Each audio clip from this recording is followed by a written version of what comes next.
Hi folks, and welcome to another video.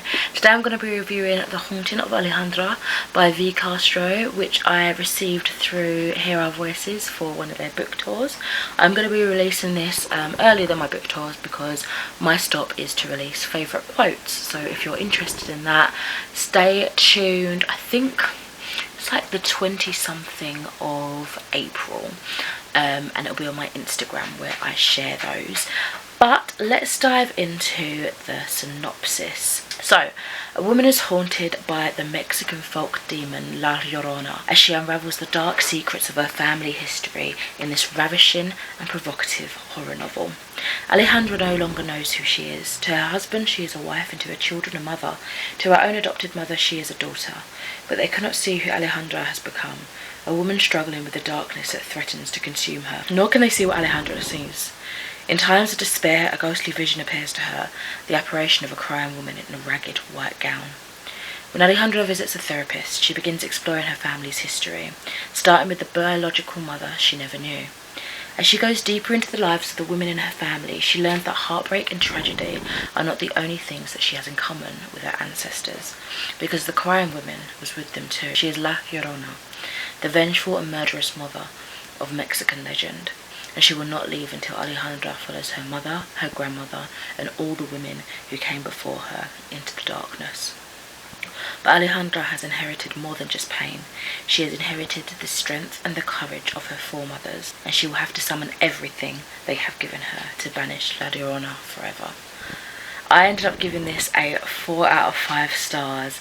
It was a haunting novel of womanhood, mental health, generational curses, and ultimately freedom and self-forgiveness. And it was beautiful. It really was. It was such a rich novel as well. Not only was I immersed in the frightening lore of La Llorona, who I don't think I've heard of that folktale before, but I felt a connection to each of Alejandra's ancestors and loved them, and loved that we were able to get perspective chapters from them as well, and just hear a little bit about their story, and also see in that way how the curse carried on through generations and why.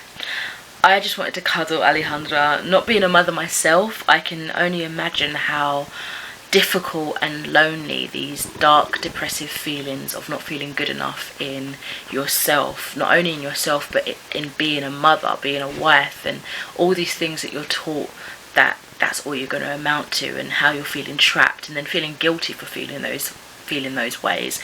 I can only imagine how much that could have built up a self-hatred within her, and just seeing that on the page, seeing how she experienced that, was absolutely heartbreaking. I had so much empathy for her, such deep empathy. And although it took me a while to get through this, because a lot of the content in this is quite dark and unsettling, understandably, there's a lot of trigger warnings, so definitely go into that knowing, being aware of that. There was definitely moments of pure joy, uplifting moments, especially when we got to the portion of the story when Alejandra was researching her ancestors, getting to know her family, her extended family, and kind of working on self-growth, not only with her therapist, but spiritually, like internally as well. It didn't come across as preachy either, because it kind of gave you this inspiration, this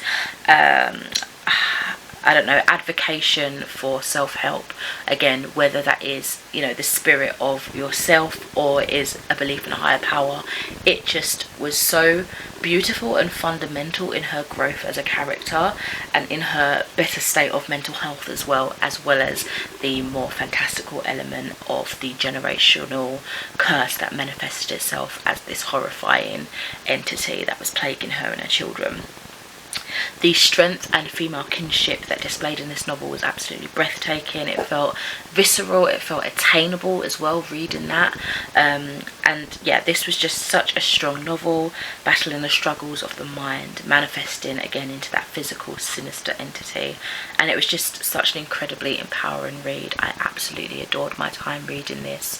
I will say that I struggled in the beginning portion, only like the early couple of chapters getting to know everyone, because you do almost get a crash course of all these different characters, and although I said I loved getting the different perspectives of the various ancestors, you know, when you get these names kind of thrown at you so early on, it was a little bit like, it all builds a bigger picture, one that's very necessary for the story that was told, and it was a fantastic one at that. So yeah, absolutely adored this novel. Thank you to Hear Our Voices for letting me participate in this book tour.